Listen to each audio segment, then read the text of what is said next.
And welcome you all to civil सोशन। जैसा कि हम सब देख रहे हैं कि कुछ आर्टिकल्स रीडेवलपमेंट प्रोजेक्ट के बारे में हैं जो कि मुंबई में होने जा रहा है, और ऐसा भी बताया जा रहा है कि ये इंडियाज़ बिगेस्ट रीडेवलपमेंट प्रोजेक्ट है।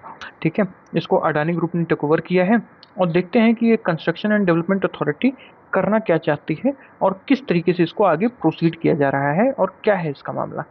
तो हुआ क्या है कि भाई ये जो प्रोजेक्ट है, ये मोतीलाल नगर फेज़ 1, फेज़ 2, फेज़ 3 जो कि गोरेगांव वेस्ट में पड़ता है मुंबई में, वहाँ ये बनाया जाना है।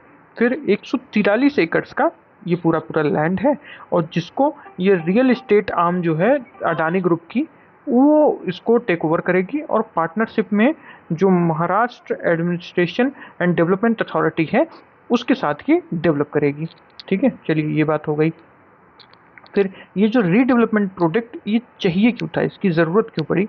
हुआ क्या था कि जो ये मोतीलाल नगर है, ये जो oldest, one of the oldest, मतलब सबसे जो पुराने जो MHAD के, basically Maharashtra administration and development authority की जो हाउसिंग कॉलोनीज थी, जो 1960s में डेवलप हुई थी, बनी थी, उनके द्वारा ये बनाया गया था, तब का ये बनाया हुआ है, जिसकी वजह से इस समय जो ओवर क्राउडेड हो गई थी सारी ये जो बिल्डिंग्स थी, फिर अनसेफ हो गई थी ऑब्वियसली, ये जो फ्लड आ जाते थे और बहुत सारी तरीके की इसमें दिक्कतें आ जाती थी, थोड़ा सा भी अगर भूकंप आया तो गिरने की भी संभावना थी, और वीक और इलीगल कंस्ट्रक्शंस बहुत ज़्यादा हो गए थे। तो इसलिए इस प्रोजेक्ट का नीड था बहुत ज़्यादा, और इसलिए ये जो प्रोजेक्ट एम करता है कि हम रिप्लेस करेंगे जो बहुत ज़्यादा पुरानी हो गई हैं बिल्डिंग को, और मॉडर्न हाउसिंग वहाँ प्रोवाइड करेंगे बेटर इंफ्रास्ट्रक्चर के साथ, planned roads, drainage system and open space के साथ हम सिविक एमिनिटीज़ को इंक्लूड करने वाले हैं। ऐसा इकोनॉमिक टाइम्स ने लिखा अपने लेख में कि इस तरीके की चीज़ें होने वाली हैं। अच्छा, चलिए बहुत अच्छा।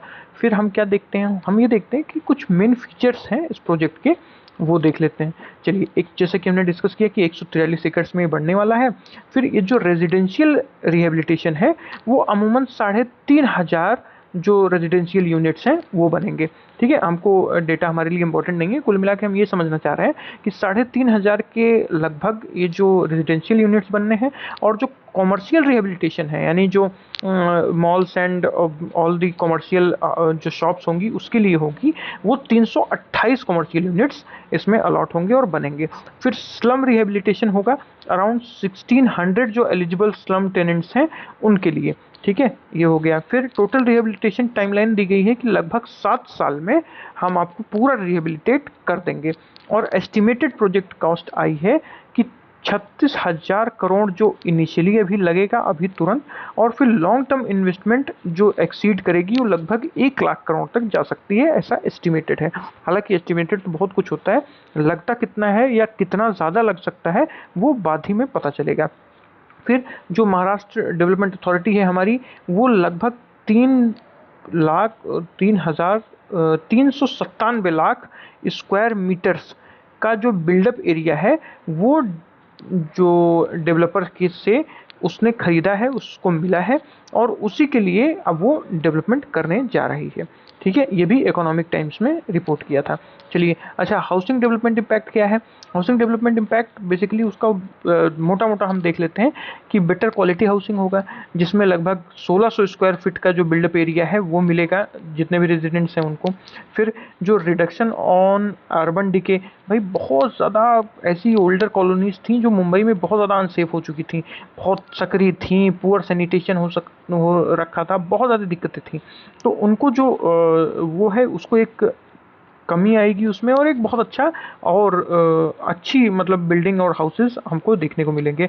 और स्लम रिहेबिलिटेशन बहुत ज़रूरी है मुंबई में, क्योंकि दुनिया का सबसे बड़ा स्लम हमारे यहाँ एग्जिस्ट करता है धारावी में।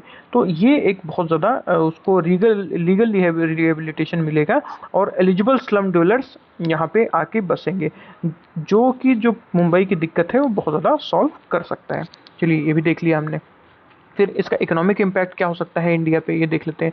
जो लार्ज स्केल इन्वेस्टमेंट बताई जा रही है 1 लाख करोड़ की, ये हो सकता है कि हमको एक इन्वेस्टमेंट सर्ज देने में मदद करे। फिर जैसे सीमेंट हो गया, स्टील हो गया, कंस्ट्रक्शन इक्विपमेंट्स हो गया, लॉजिस्टिक्स हो गया, अर्बन सर्विसेज हो गया, इसमें एक जो पुश देगा ये बहुत ज़्यादा आएगा, और जिसकी वजह से हमारी इकोनॉमी में ओवरऑल पंपिंग इफेक्ट आएगा, सर्कुलर इफेक्ट जिसको हम कहते हैं। ठीक है, चलिए ये हो गया।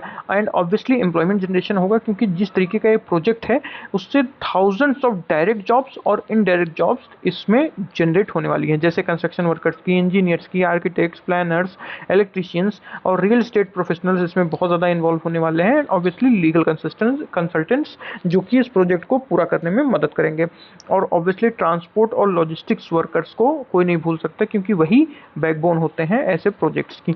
ठीक है, ये हो गया।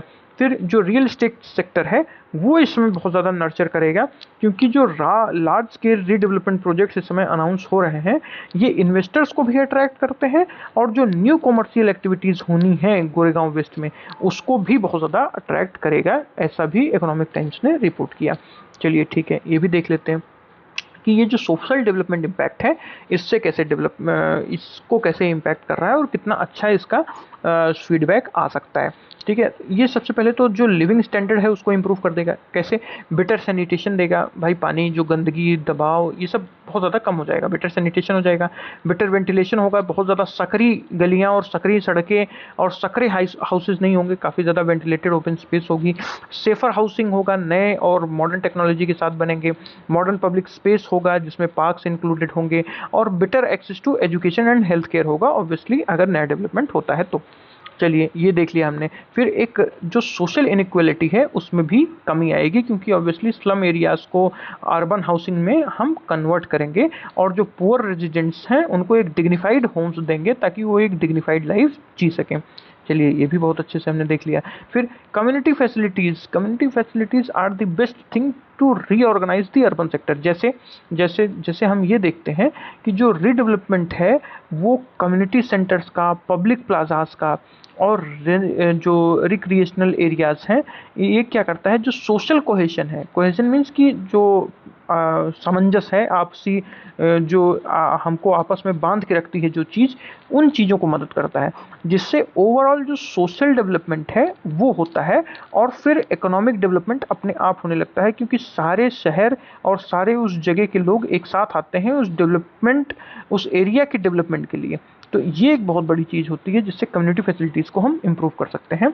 ये भी हमने इकोनॉमिक टाइम्स में देखा, बेसिकली इकोनॉमिक टाइम्स का जो आर्टिकल था उससे हमने लिया इसको। चलिए ये हो गया। फिर हमने देखा कि इसका कुछ इन्वायरमेंटल इम्पैक्ट भी आएगा ऑब्वियसली। फिर जो पॉजिटिव इन्वायरमेंटल इफेक्ट्स हैं वो क्या हो सकते हैं, वो बेसिकली हो सकते हैं कि जैसे जो ड्रेनेज सिस्टम है, फ्लड मैनेजमेंट है, इसको हम बेटर कर सकते हैं जिससे इन्वायरमेंट फ्लरिश हो सकता है। फिर ओपन स्पेसेस अच्छा रहेगा जिसकी वजह से गंदगी कम होगी। बेटर वेस्ट मैनेजमेंट आ जाएगा, क्योंकि अर्बन प्लानिंग के साथ बेटर वेस्ट मैनेजमेंट बहुत ज़्यादा होता है, जैसे ये 3 बाल्टियाँ हमने कई जगह देखी भी हैं।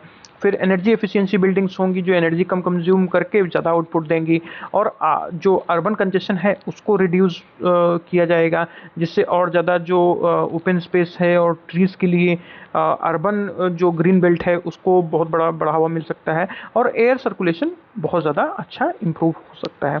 हालांकि इसमें कुछ जो नेगेटिव इम्पैक्ट्स हैं वो जैसे डस्ट पोल्यूशन बढ़ सकता है क्योंकि कंस्ट्रक्शन होगा, ट्री कटिंग्स हो सकती हैं, नॉइज़ पोल्यूशन हो सकता है। हालांकि ट्रीज़ वहाँ है ही नहीं तो कटिंग क्या होगी, बट फिर भी जो जहाँ भी हैं वहाँ पे ट्रीज कटिंग तो होगी ही।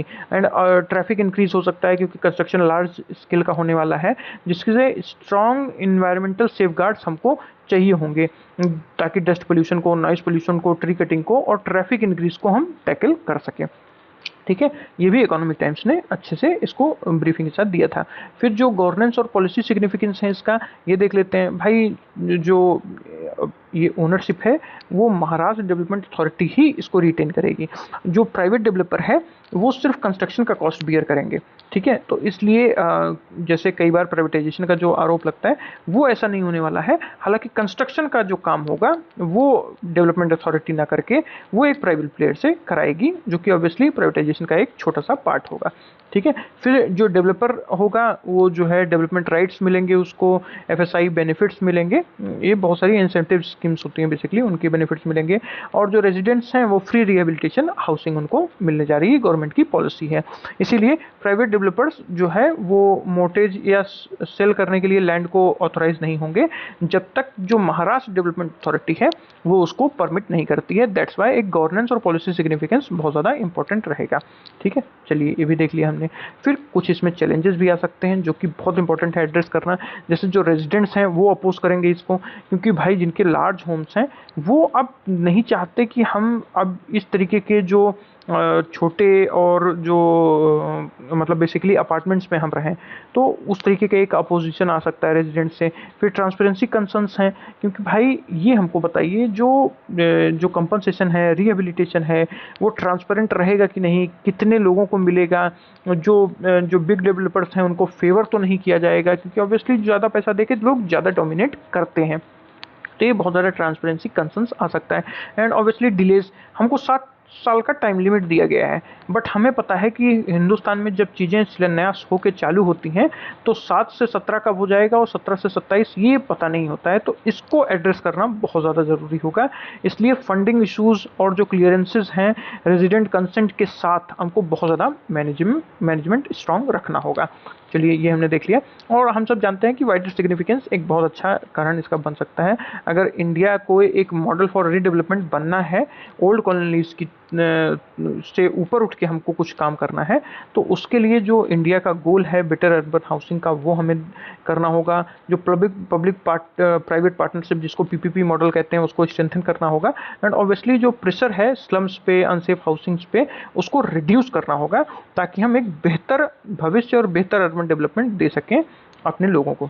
ठीक है, और उसी के साथ ये इकोनॉमिक टाइम्स का एक बेहतरीन आर्टिकल हमने आपको दिया है। और अगर आपको इसमें कुछ समझ में आया हो, और then please like, share and subscribe to our channel. Thank you so much.